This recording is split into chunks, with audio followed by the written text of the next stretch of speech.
রাধে রাধে বন্ধুরা, আশা করি সবাইকে নিয়ে ভালো আছো। আজকে ফলি মাছের ঝুল দেখাবো।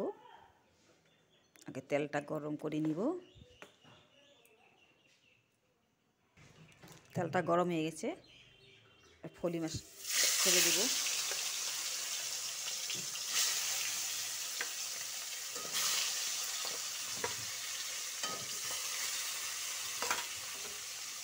লাইয়ের আগা দিয়ে ফলি মাছের ঝাল দেখাবো।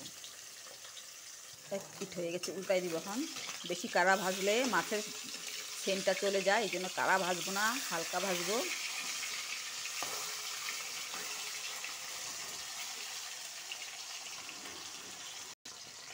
হয়ে গেছে ভাজা, নামাবো।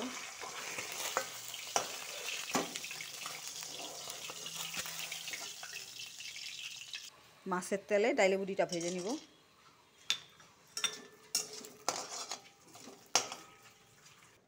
লাল লাল হয়ে গেছে, নামাবো। লাল লাল হয়ে গেছে, এখন নামাবো। এলাচ আর জিরা সম্বাদ দিব ওই তেলে।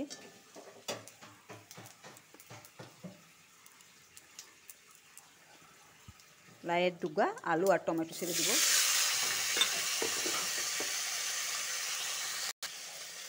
পরিমাণ মতন নুন দিব, একটু হলুদ দিব। ভালোভাবে নাড়াচাড়া দিতে লাগবে।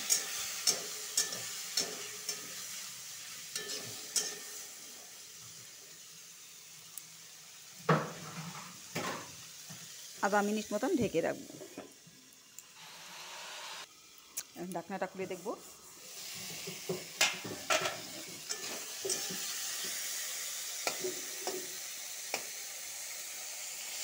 আদা সিদ্ধ হয়ে গেছে। গায়ের পাতাগুলি এখন দিব। আগে দিলে একটু টক টক ভাব আসে, এখন তো অল্প অল্প টক টক হয়ে যাবে।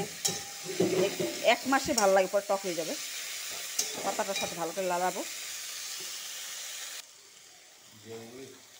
লাউয়ের পাতাটা ডুগার সাথে আর টমেটোর সাথে আলুর সাথে ভাজা হয়ে গেছে। কাঁচা লঙ্কা পেস্ট আর জিরার পেস্ট দিয়ে আবার ভালো করে ভাজবো।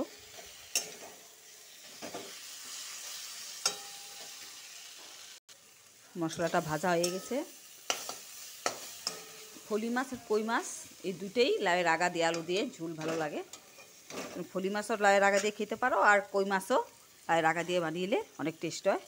এভাবে দুধ আর জল ঢেলে দিব। দুধ আর জল মিক্স করে ঢেলেছি। নাড়াচাড়া দিব।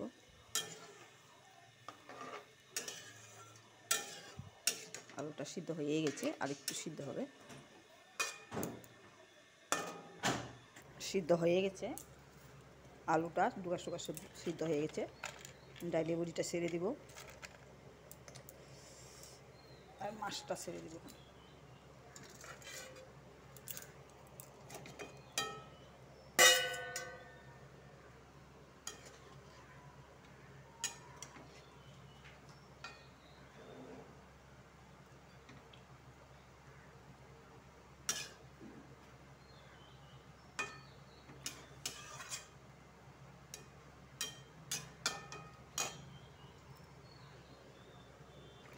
হয়ে গেছে ঝুল।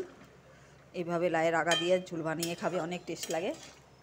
ফলি মাছ কই মাছও খাইতে পারো তোমরা, এভাবে বানিয়ে খাবে, অনেক টেস্ট লাগে। খেয়ে দেখো। হয়ে গেছে, নামাবো।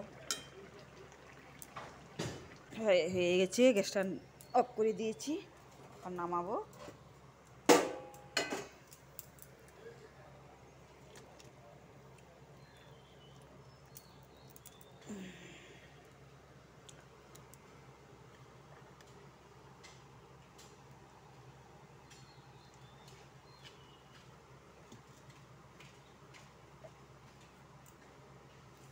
এভাবে বানিয়ে খাবে, অনেক টেস্ট লাগে।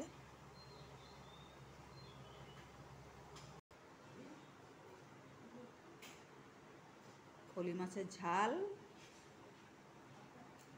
লাউ আগা দিয়ে